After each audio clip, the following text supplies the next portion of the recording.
Oh, hello. Good to join me. My name is Josh Streeter, and I'm just enjoying a little Greek theater here. You know what's funny? Of all the dozens of playwrights and hundreds or thousands of plays that we know, we only have a few that have survived. But there's one fragment in particular that I'm especially struck with.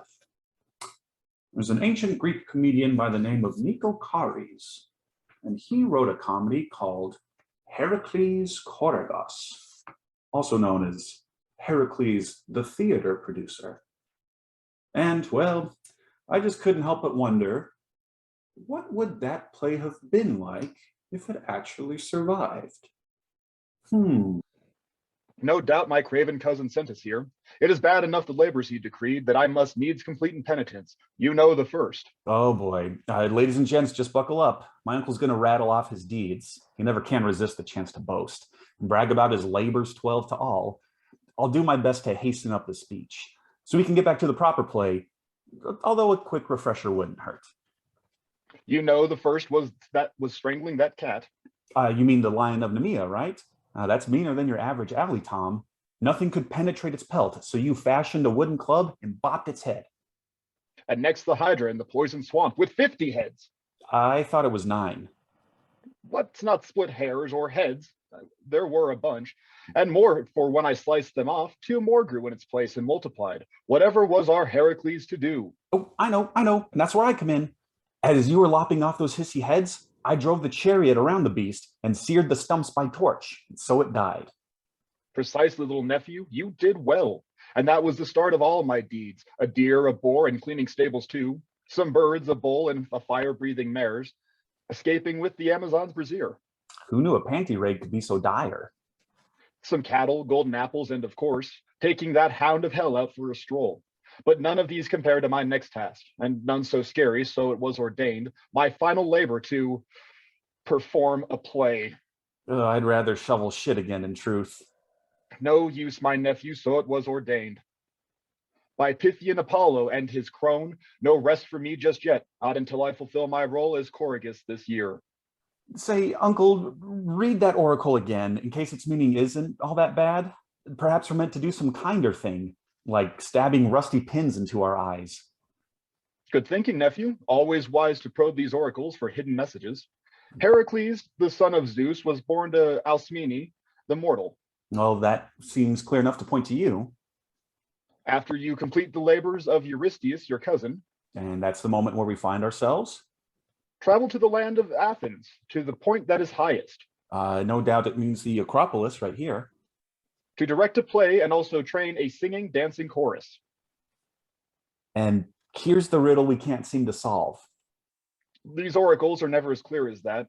There has to be some secret to discern. Direct a play, for instance, could be vague. But what does Bright Apollo mean by it? Well, consider first direct and all it means.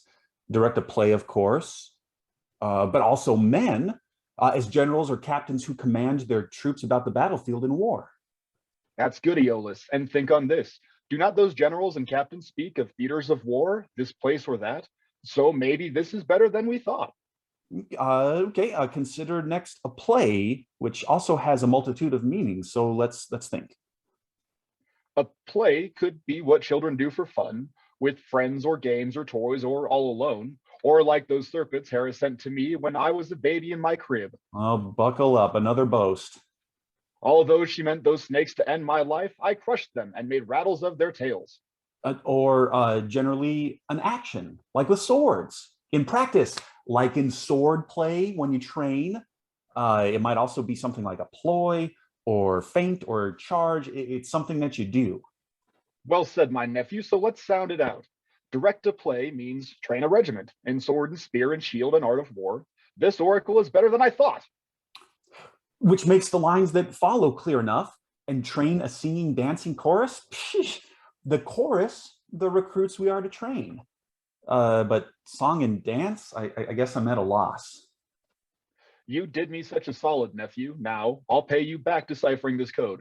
In battle, when you see the foe approach, you might loose a roar from your chest, and keeping with the comrades at your side, whose shield and spear are gleaming in the sun, you march with them in rhythm, step by step. So clearly song and dance refer to these. My uncle Heracles, you're doubly blessed. As sharp a brain to complement your brawn. Aeolus, my nephew, you are too kind, and neither are you wrong.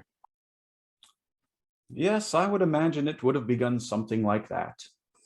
Heracles and his nephew Aeolus coming into Athens and discovering that they need to direct a play. But it's important to remember, too, that it's not just the actors. The chorus was a very special part of classical Greek theater. Now, what would the chorus have looked like? Have a look to the left and another to right, a third and a fourth, so we'll stay out of sight. If the streets are all empty and no one's about, then our strategy's solid with nary a doubt. You see how we shuffle and scurry around, the dust laying settled and still on the ground? We're off on a daring and audacious break. If you have a moment, we'll give you our take. We've seen how these actors and choruses dance and sing in the dramas, so we want a chance. It's boring to sit in the bleachers all day, the sun growing hot and a cramp on the way. From watching the boys and the men by admission is why we're up early and risking sedition. It's time for us women to jump on the stage, and here's how we'll do it, this little outrage. When the festival season is still months away, the Athenian magistrates gather to say, if a playwright is worthy and one of their choice, he is granted a chorus for their singing voice. And theater choruses are always men, but do they portray men on stage? Not often. In comedy, like in Aristophanes, they're frogs or they're birds or they're wasps. Not bees. In tragedy, Aeschylus had them amaze as daughters of Danaos, Hecatides. And Sophocles wrote in Electra that they were daughters and women of old Mycenae. Euripides' tragedies, Ever a Quandary, had women in choruses doing the laundry. The time of the men-only chorus is done. We're here in disguise and nearly have won. We've borrowed our fathers' and brothers' old cloaks and taken some wool after dyeing it brown to use for our costumes and, hey now, no jokes, for patchy young beards that are softer than down. We'll lower our voice and stick out our jaw and wrestle and tussle and puff out our chest. The manliest woman you ever saw. We'll take to the stage and prove who is best.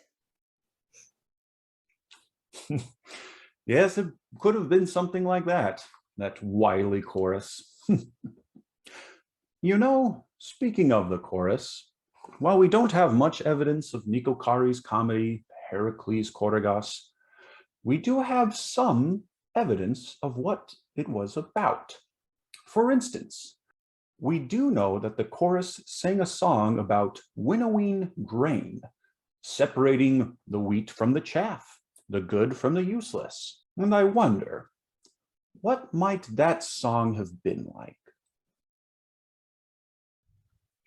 They think we don't know poetry. It shows they're very dumb.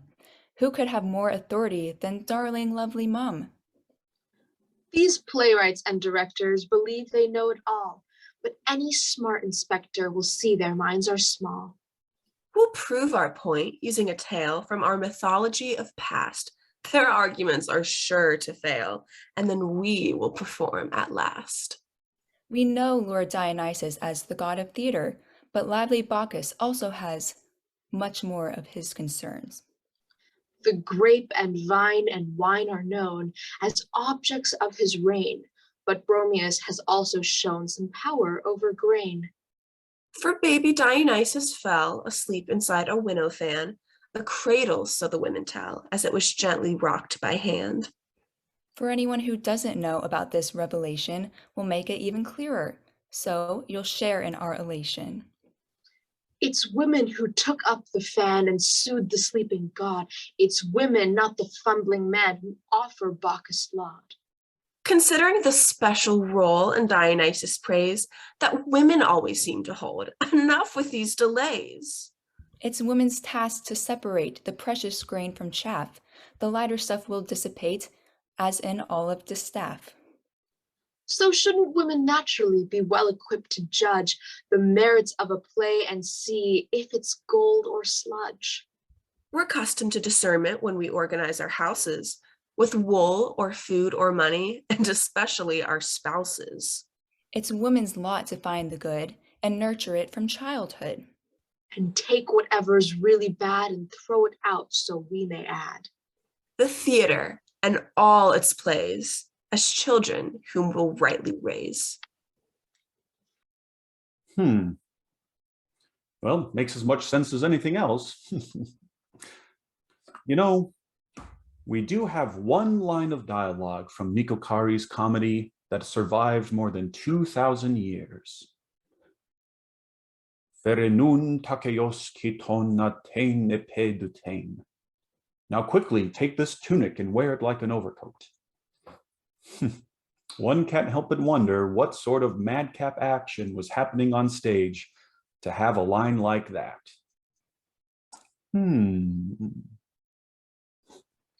Now wait a moment, Meletus. What's this? To sponsor all this nonsense is enough. This caterwauling chorus and your script. And suddenly you say I must perform? What happened to our actors? Where did they go? I'm nearly bankrupt after feeding them. This timing's rather bad, I must admit. But just before the actors took the stage, a sudden illness stopped them in their tracks. And racked with aches and fever, they collapsed with dreadful moaning and delirium. By Zeus, what could have caused this plague? It might be caused by something that they ate. Their bloated stomachs were distended so, and nausea nearly had them vomiting. That can't be it. I fed them all myself. After the proagon last night, they came to my apartment for a little meal, a dainty meal, more like a little snack. Well, what was on the menu? What'd you serve? Hardly a thing at all. A few hors d'oeuvres, a couple oxen roasted with some thyme, a dozen goats, just as many lambs, a block of cheese no bigger than a barn, a wagon full or two of pita bread, and finally, to wash these morsels down, a tiny splash of wine. Pithos tops. A pithos? What's that weigh? A couple tons? Exactly. Like the famous saying goes, take nothing to excess. So what's the deal? You idiot, you've almost killed our troop. No wonder they could barely stand or speak. They ate and drank so much last night. You fool. So now it's only right you take their place. On stage. Now get into your costume fast. Now quickly take this tunic, put it on. Well, I guess we'll just never know. That's the beauty and the tragedy of thinking about plays from the past, ones that we have, ones that we've lost, an amazing world of what could have been. One day, we may just find it. Take care, everybody.